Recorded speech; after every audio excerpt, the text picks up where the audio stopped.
اس سلسلہ اجتماعات کے اعتبار سے الوداعی تحفہ ہوگا۔ اب میں آغاز کر رہا ہوں۔ پہلی بات، اس سبب میں 3 باتیں مجھے کہنی ہیں۔ سب سے پہلی بات یہ کہ زندگی کی سب سے بڑی حقیقت موت ہے۔ ہم بھلائے رکھتے ہیں، اپنے ذہن سے اسے دور رکھتے ہیں، لیکن واقعہ یہ ہے کہ زندگی کی سب سے بڑی حقیقت موت ہے۔ خدا کے منکر پیدا ہوئے ہیں، لیکن موت کا انکار کرنے والا تو کوئی پیدا نہیں ہوا۔ اس لیے میں نے آیت آپ کو سنائی، کل نفس ذائقۃ الموت، ہر ذی نفس کو موت کا مزہ چکھنا ہے، ہر جاندار کو موت کا مزہ چکھنا ہے۔ ثم الینا ترجعون، پھر ہماری طرف لوٹا دیے جاؤ۔ تو زندگی کی سب سے اہم حقیقت موت، اور موت کے بعد رجوع اللہ، آخرت، یہ سب سے بڑی حقیقت ہے۔ ایک حقیقت سب مانتے ہیں، سب جانتے ہیں، دوسری حقیقت کے اوپر پردہ پڑا ہوا ہے۔ میں نے اس اعتبار سے نوٹ کیا، یہ الفاظ قرآن میں 3 مرتبہ ہے، کل نفس ذائقۃ الموت، ہر جاندار کو موت کا مزہ چکھنا ہے۔ انبیاء اس سے مستثنا نہیں رہے، رسول اس سے مستثنا نہیں رہے، اولیاء اللہ مستثنا نہیں رہے۔ وقتی طور پر استثناء حضرت عیسیٰ کا ہے کہ ابھی وہ زندہ ہیں، لیکن عیسیٰ یاتی علیہ الموت، حضور نے فرمایا عیسیٰ پر بھی موت آئے گی، جب دوبارہ آئیں گے زمین پر اتریں گے، پھر اس کے بعد ان پر موت وارد ہوگی، ان کی نماز جنازہ پڑھی جائے گی، انہیں دفن کیا جائے گا حضور کے پہلو میں، شادی بھی کریں گے، اولاد بھی ہوگی۔ باقی تو یہ ہے کہ کل نفس ذائقۃ الموت، سب کو موت کا مزہ چکھنا ہے۔ عیسیٰ بھی بالآخر اس سے مستثنا نہیں رہیں گے، بلکہ قرآن میں ایک جگہ کہا گیا ہے أَفَإِن مِتَّ فَهُمُ الْخَالِدُونَ،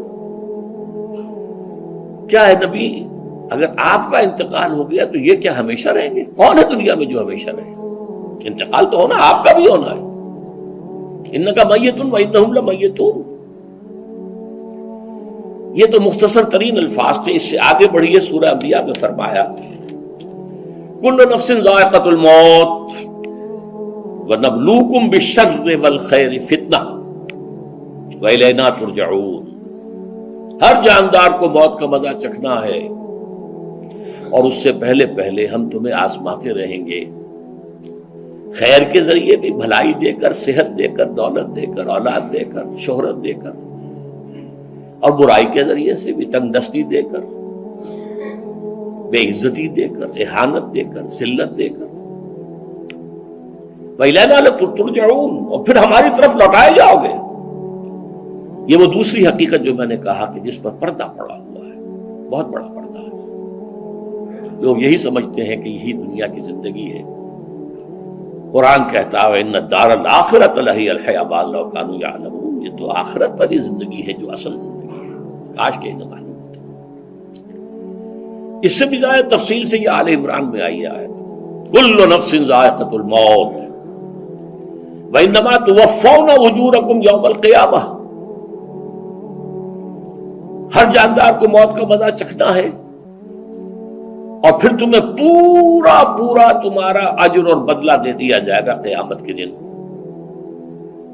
فَمَنْ زُحْزِحَ عَنِ النَّارِ وَأُدْخِلَ الْجَنَّةَ فَقَدْ فَازَ، جو کوئی آگ سے بچا لیا گیا اور جنت میں داخل کر دیا گیا وہ تو کامیاب ہو گیا۔ اللہم ربنا اجعلنا منہم، اللہم ربنا اجعلنا منہم، اللہم ربنا اجعلنا منہم۔ وَمَا الْحَيَاةُ الدُّنْيَا إِلَّا مَتَاعُ الْغُرُورِ، اور دنیا کی زندگی تو سوائے دھوکے کے سامان کے اور کچھ نہیں ہے۔ دھوکہ کس معنی میں؟ یہ تمہیں اصل زندگی سے غافل کر دیتی ہے۔ تم کہیں سفر پر جا رہے تھے، تمہارا کہیں گھر تھا، تمہیں واپس آنا تھا، تم راستے ہی میں کسی دلچسپی میں ایسے مگن ہوئے کہ گھر بار سب بھول گئے۔ یہ تو تمہارا عارضی سا سفر تھا، تم نے اسی کو اپنی منزل بنا لیا، اپنا ٹھکانہ بنا لیا، تو دھوکہ دیا اس نے تمہیں۔ ویسے دنیا کی زندگی دھوکہ نہیں ہے، بڑی حقیقت ہے، اس لیے کہ حضور نے فرمایا انما الدنیا مزرعۃ الآخرہ، یہ دنیا آخرت کی کھیتی ہے، یہاں بوؤ گے تو وہاں کاٹو گے، یہاں کچھ کمائی کرو گے تو وہاں اس کا بدلہ ملے گا۔ اس اعتبار سے دنیا بہت بڑی حقیقت ہے، ایک ایک لمحہ بہت بڑی قیمتی شے ہے، لیکن اگر یہ دنیا تمہیں آخرت سے غافل کر دے تو اس سے بڑا دھوکے باز ہو کوئی نہیں۔ یہ اصل دجال ہے۔ میں نے تقریباً 60 برس کی عمر کو جب میں پہنچا تھا تو موت کا انتظار شروع کر دیا تھا۔ میرے قریبی احباب کو معلوم ہے، میں کہتا رہا، یہ بھی کہتا رہا کہ بھائی میں اپنے حصے کا کام کر چکا ہوں، جتنی صلاحیت اللہ نے دی تھی، جتنی بھی میرے اندر استعداد تھی، میں اس کو بھرپور طریقے پر استعمال کر چکا ہوں۔ دم واپسی برسر راہ ہے عزیز و اب اللہ ہی اللہ ہے، یہ میرا معاملہ رہا ہے 60 برس کی عمر سے۔ اس کے بعد اللہ نے مزید 14 برس دیے ہیں، یہ نافلۃ لک کے درجے میں کہتا ہوں، اس کا اللہ کا عطیہ خصوصی ہے، نفل ہے، ہمیشہ کہتا رہا ہوں۔ مسنون زندگی تو 61 برس ہے ہمارے حساب سے۔ علامہ اقبال کے بارے میں سنا ہے کہ رویا کرتے تھے کہیں میری عمر حضور کی عمر سے زیادہ نہ ہو جائے، وہ 6 مہینے کم ہی رہی ہے حضور کی عمر سے۔ جو حضور کی عمر تھی وہی حضرت ابو بکر کی، وہی حضرت عمر کی، وہی حضرت علی کی۔ ہاں، حضرت عثمان 82 برس کے ہوئے ماشاءاللہ۔ پھر یہاں کے مجددین میں سے وہی عمر حضرت شیخ احمد سرہندی کی، وہی شاہ ولی اللہ دہلوی کی۔ ہاں، شیخ عبدالحق محدث دہلوی رحمۃ اللہ علیہ 82 برس کی عمر۔ لیکن یہ میں کہا کرتا تھا مسنون عمر تو 61 برس ہے، جسے ہم 63 کہتے ہیں، وہ اصل میں ہمارے حساب سے 61 بنتا ہے۔ وہ 63 قمری ہے، جو 9 دن کم ہے، قمری سال جو ہے وہ شمسی سال سے۔ بہرحال میں اس وقت سے منتظر تھا، لیکن جو بھی وقت اللہ نے دیا ہے، اللہ کا شکر ہے، وہ مفید کاموں میں لگا ہے۔ ان میں خاص طور پر میں سمجھتا ہوں کہ اللہ کا مجھ پر سب سے بڑا احسان، اور مجھ ہی پر نہیں، بہت بڑے پیمانے پر لوگوں پر جو احسان ہوا ہے، وہ میرا 1998 کا دورہ ترجمہ قرآن ہے جو کراچی میں ہوا تھا۔ 1998 کے مارچ میں میرا بڑا آپریشن ہوا، دونوں گھٹنے تبدیل کیے گئے، لیکن 98 کے آخر میں، حالانکہ میں چل نہیں سکتا تھا، کراچی میں مسجد جو ہے اونچی ہے، دوسری منزل پر ہے، تو خاص ریمپ بنایا گیا جس کے ذریعے میں ویل چیئر پر مجھے لے جایا جاتا تھا۔ میں نے درس دیا۔ اس درس کی گزشتہ چند سالوں سے پوری دنیا میں جو گونج ہوئی ہے اللہ کے فضل و کرم سے، اللہ کا کوئی حکمت خداوندی اس کے ساتھ وابستہ ہے۔ اس میں میرے کسی کام کو دخل نہیں ہے، میری کسی کوشش کو دخل نہیں ہے۔ میں نے تو جو درس میں دیتا آ رہا تھا سن 85 سے دورہ ترجمہ قرآن، البتہ یہ بات ضرور ہے کہ میں نے محسوس کیا تھا کہ سن 98 کے اس درس میں دورہ ترجمہ قرآن کے مجھے خصوصی انشراح حاصل تھا۔ میری ساری گفتگو کا حاصل کیا ہے؟ دیکھیے، نظریاتی تحریکوں کا تعلق اشخاص سے نہیں ہوتا، ٹھیک ہے، کوئی اس کا داعی ہوتا ہے، کوئی اس کا مؤسس ہو جاتا ہے، کوئی اس کا آغاز کرنے والا ہوتا ہے، لیکن نظریاتی تحریک افراد سے وابستہ نہیں ہوتی۔ افراد آتے چلے جاتے ہیں اپنا اپنا حصے کا کام کر کے، جس کو جتنا مقدر ہے، جتنی اللہ تعالیٰ کی طرف سے توفیق ہے، وہ اپنا کام کرے گا، چلا جائے گا۔ یہ چمن یوں ہی رہے گا اور ہزاروں جانور اپنی اپنی بولیاں سے بول کر اڑ جائیں گے۔ مبارک ہیں وہ لوگ جنہیں قرآن کی بولی بولنا نصیب ہو جائے۔ وَإِنْ يَحْسَبُ أَنِّي مِنْهُمْ، مجھے گمان ہے، اللہ کا فضل ہے کہ میں ان میں سے ہوں، میں نے قرآن کی بولی بولی ہے، اور قرآن مجید کو جیسا کہ وہ ہے، ایز اٹ از، اپنے کو مذمومہ خیالات، اپنے کوئی ذہن سے زائدہ نظریات کو میں نے اس میں دخل نہیں دیا، جسے انگریزی میں آپ آبجیکٹیولی کہتے ہیں، خالص معروضی طور پر قرآن کو پڑھا ہے، قرآن کو قرآن سے سمجھا ہے، یا پھر سیرت رسول سے سمجھا ہے۔ میں لفظ سنت کی بجائے سیرت استعمال کر رہا ہوں۔ قرآن مجسم حضور تھے صلی اللہ علیہ وسلم، اور حضور کی سیرت اور حیات جو ہے وہ قرآن مجید کی اصل تفسیر ہے۔ یہ حقیقت بھی بہت کم لوگوں کے علم ہے۔ وہ احادیث کا نام تو لیتے ہیں، احادیث بھی ہے، سیرت بھی تو احادیث ہی سے ہمیں ملتی ہے، لیکن میں خاص طور پر سنت یا حدیث کی بجائے سیرت کا لفظ استعمال کرتا ہوں۔ قرآن کی 2 سورسز ہیں، قرآن خود اور سیرت رسول صلی اللہ علیہ وسلم۔ بہرحال انشاءاللہ العزیز یہ کام بڑھے گا، چلے گا، یہ میں ابھی بعد میں عرض کروں گا۔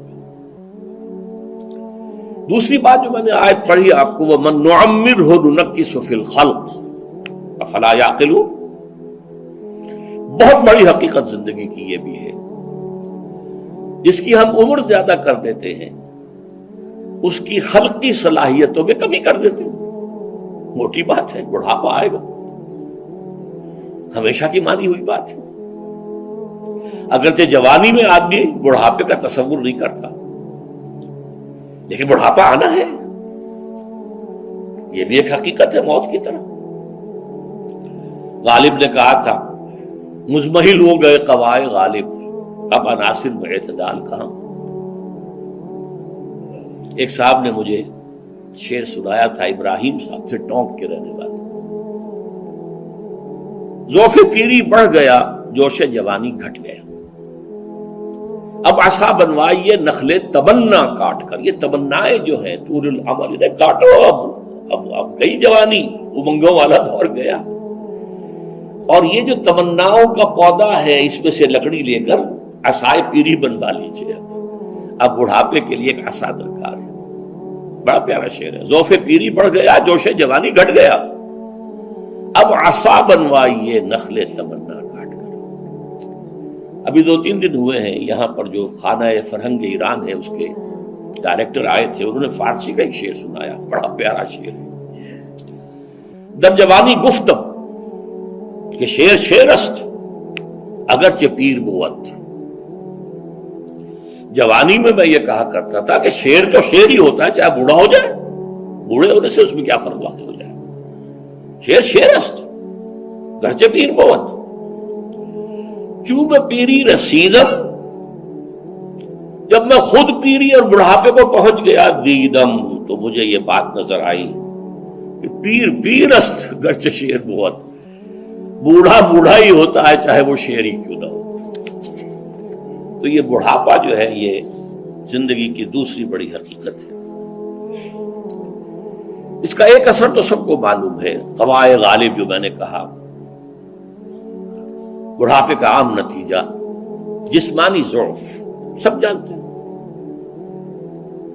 لیکن مجھ پر اور کچھ اور لوگوں پر بھی خاص طور پر اس کا جو ایک اثر ہوتا ہے یا مجھ پر ہوا ہے وہ ہے یادداشت کی کمزوری، اور یہ میں کئی سال سے محسوس کر رہا ہوں۔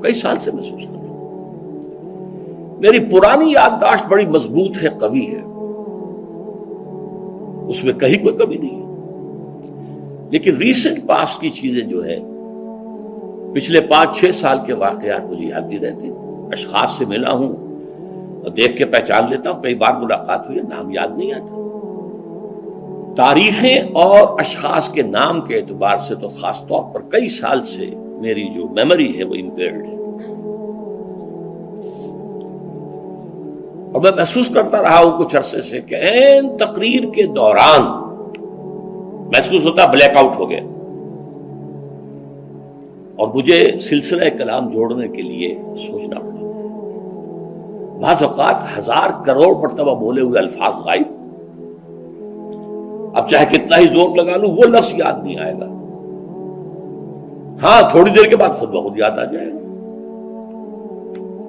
میرے اس آپریشن سے اب کچھ عرصے پہلے تک جو میری تقریریں یہاں ہوئی ان میں بہت سے لوگوں نے نوٹ کیا، میری تقاریر میں اب وہ روانی نہیں رہی تھی، وہ جو کراس ریفرنسز آیا کرتے تھے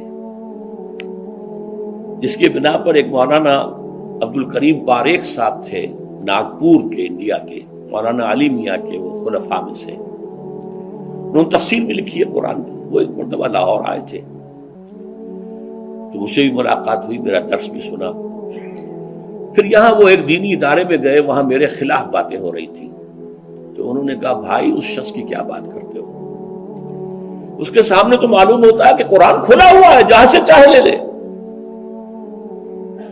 پھول کھلے ہیں گلشن گلشن، لیکن اپنا اپنا دامن، تم کیا بات کر رہے ہو اس کے بارے میں۔ تو عبدالکریم باریک صاحب کی وہ جو تاثر تھا وہ صحیح تھا، کراس ریفرنسز کا آنا، القرآن یفسر بعضہ بعضا، اس میں بہت کمی آ گئی۔ بہرحال اس کے علاوہ تیسری چیز ہوتی ہے بڑھاپے میں ریزسٹنس کی کمی کی وجہ سے عوارض.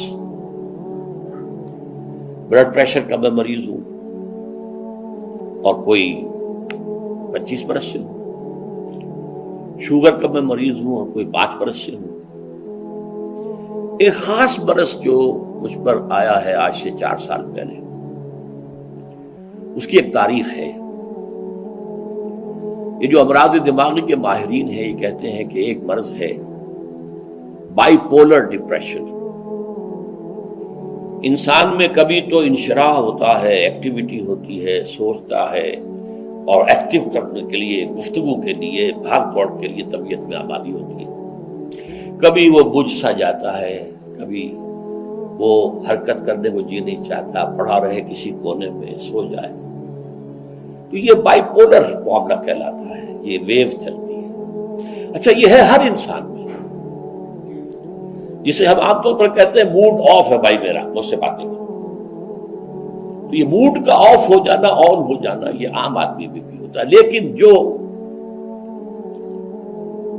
اللہ کے کسی فضل و کرم سے زیادہ ذہین ہو، زیادہ حساس ہو، ان میں پھر یہ جو ویو ہے یہ زیادہ اونچائی زیادہ نیچائی، زیادہ اونچائی زیادہ نیچائی، اور اس کو پھر ہم کہتے ہیں مرض، بائی پولر. یہ ہمارا خاندانی مرض ہے. والد صاحب کا تھا، بڑے بھائی اظہار احمد صاحب کو ہوا، میری بڑی ہمشیرہ کو ہوا. عام طور پر اس کی عمر ہوتی ہے اور ہوتی تھی، 3 تجربے مجھے ہیں. والد صاحب کو 13 برس میں نے اٹینڈ کیا ہے اس بیماری میں، سن 52 سے 65 تک جب کہ ان کا انتقال ہوا. یہ عام طور پر شروع ہوتا ہے 50 برس کے لگ بھگ. میری عمر جب 50 برس کے لگ بھگ ہوئی تو مجھے کئی مرتبہ محسوس ہوا کہ میری تقریر کے دوران سوئچ آف ہوتا. ایک مرتبہ سن 70 میں میری یادداشت کئی گھنٹوں کے لیے بالکل ضائع ہو گئی. اس کا میں نے تذکرہ کیا ہوا، میری کتاب ہے حساب کم و بیش. جو کیفیت مجھ پر گزری تھی، جس کرب کے عالم میں وہ چند گھنٹے مجھ پر گزرے تھے، میں انہیں الفاظ میں بیان نہیں کر سکتا. آدمی خراب ہے، نہ ابتدا کی خبر ہے نہ انتہا معلوم، کچھ بھی نہیں. میں جب 50 برس کا ہوا اور یہ ایک مرتبہ مجھے جھٹکے لگے مسجد سمن آباد کے اندر، تو میں نے ڈاکٹر رشید چودھری صاحب سے، وہ میرے والد صاحب کے بھی معالج رہے تھے، میں نے ان سے کہا کہ یہ ڈینجر زون میں داخل ہو گیا ہوں. ان کا نہیں، آپ کو یہ نہیں ہوگا، اس لیے کہ آپ اللہ کے کتاب کی خدمت کر رہے ہیں. تو ان کی یہ بات تو پارشلی ٹروتھ نکلی کہ 70 برس کی عمر میں مجھ پر یہ 20 برس اللہ تعالیٰ نے مجھے اس میں ایک بونس دے دیا. 70 برس میں ظہور ہوا. اس کا ایکسائٹنگ کاز بنا ہے افغانستان میں جو حادثہ ہوا طالبان کے ساتھ. اتنا صدمہ مجھے تھا، ایک دم بیٹھ گیا. یہ چیز جو ہے ابھی کنٹینیو کر رہی ہے.